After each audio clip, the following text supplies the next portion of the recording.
When we were doing if functions, we touched on something called conditional formatting. So we've had a little bit of a preview into conditional formatting, but now I want to tackle it in a lot more detail. I've gone to a sheet called conditional formatting, and I'll just zoom in a little bit. And also I'd like to just reduce the width of some of these in between columns. And I'd like to add some headings.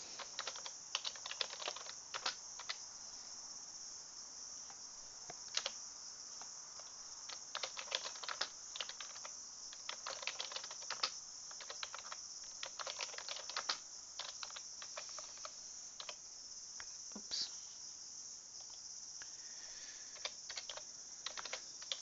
Alright. What I'd like to do is start by selecting what's in column D. So I'm going to click in D2 and press Control Shift down arrow to quickly select down. Control Shift down arrow. I'm going to go to Home tab in the ribbon and I'm going to click the button Conditional Formatting. I'm going to go to Highlight Cell Rules and start with greater than.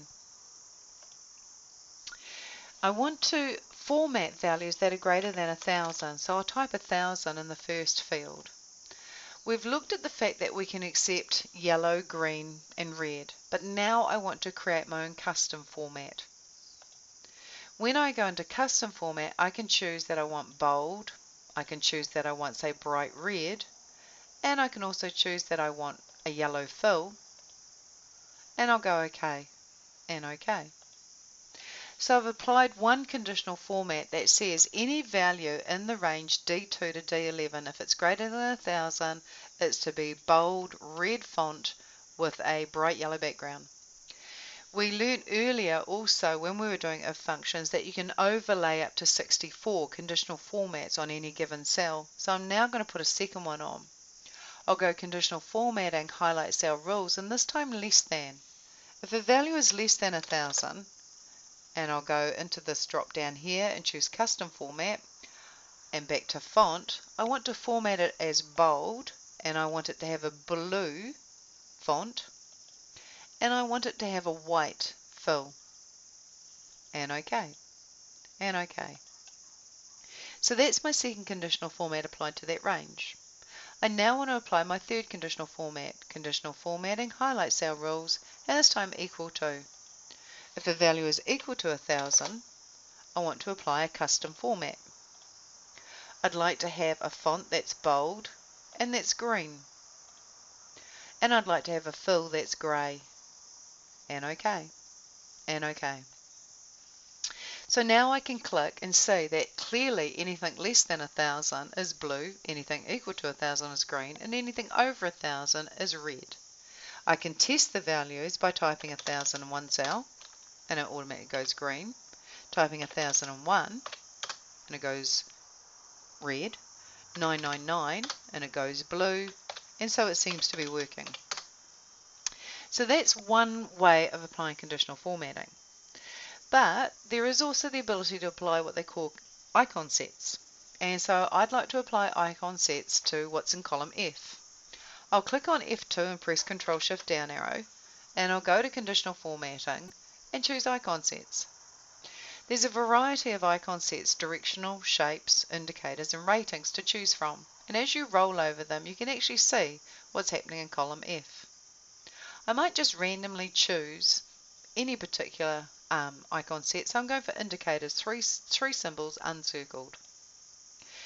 But I never got to say on what basis a value acquires a cross or a tick or an exclamation mark. It just automatically applies the icon set. So now we need to go back to conditional formatting with that range still highlighted and choose Manage Rules. It shows us that this rule is applied to the current selection. I'll click on this rule and I'll go Edit Rule. When I go Edit Rule, I can see on what basis it applied a tick, a cross or an exclamation mark. Basically it says when a value is greater than or equal to 2/3, then it's a tick.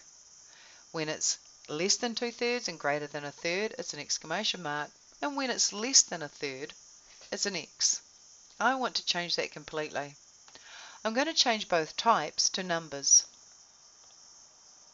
I might say when a value is greater than, not greater than equal to. When a value is greater than 1,000, I want to show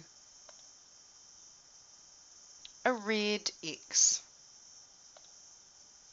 When a number is greater than equal to 1,000 and less than equal to 1,000, that is, it is 1,000, then I want to show a yellow circle. And when a value is less than 1,000, I want to show a green flag. You can completely customize exactly what you want to say. And I'll click OK. And OK.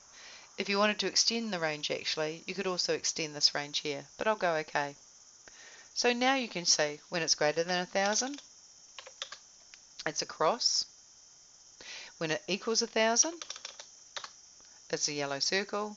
And when it's less than 1,000, it's a green flag.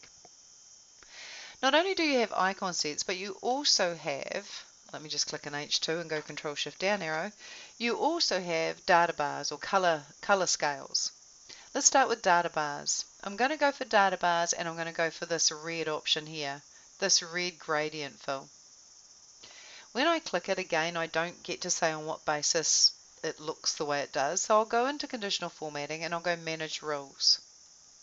I'll click on this rule and I'll edit this rule. And I'll basically say, look, when a value is positive, because negatives are tackled in there, so I'm not worried about negatives, but when a value is positive, I want the color of the fill to be grey, not black because I won't see the words, and I want the border, because here's my preview, I want the border to be grey as well. So positive values will effectively be in the black or the grey, and negative values will be in the red. And I'll go OK, and OK, and OK. And here you can see here, as values end up in the negatives, they go more and more into the red, and more into the black. And you can test it. I could type 4,000 here, and it's gone into the black or the grey, and negative 2,000 here, and I've gone into the red, which makes it really, really easy to identify values that are in the negatives or in the positives, rather than looking for a little minus sign. The other option, of course, is color scales, and so I'll click on J2, press Control Shift down arrow, go to Conditional Formatting and go for color scales. So you could use this for like temperature or something like that things get hotter or colder. I might choose this particular option here, which is called the red, white and blue color scale. So my values are getting colder as they get into the negatives, they're getting blue, and getting hotter as they get further and further into the positives. So that's sort of a rundown on the types of things you can do with conditional formatting.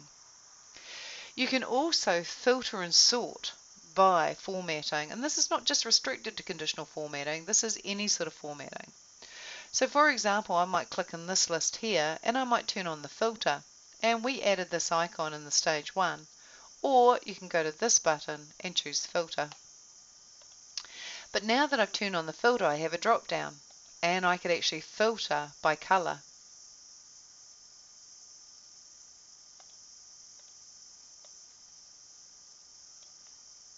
I might go over here. I might actually take out these gaps. Just bear with me a moment. Turn off the filter and on the filter. If I then hit the drop down, I can filter by color more effectively. So I can filter out those with a yellow background. I can filter out those with a red font or a blue font. So you're now able to effectively filter by color, whether it be the fill color or the font color. And you can also clear the filter. If it happens to be that they have an icon set applied, you can also filter by a particular cell icon. If it happens to be that it's a color scale, it's not actually that effective. And if it happens to be here, you can choose more options as well.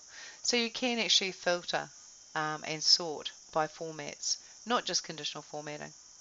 To turn the filter off, I simply hit this button, or notice the shortcut key, which I do like, is Control Shift L.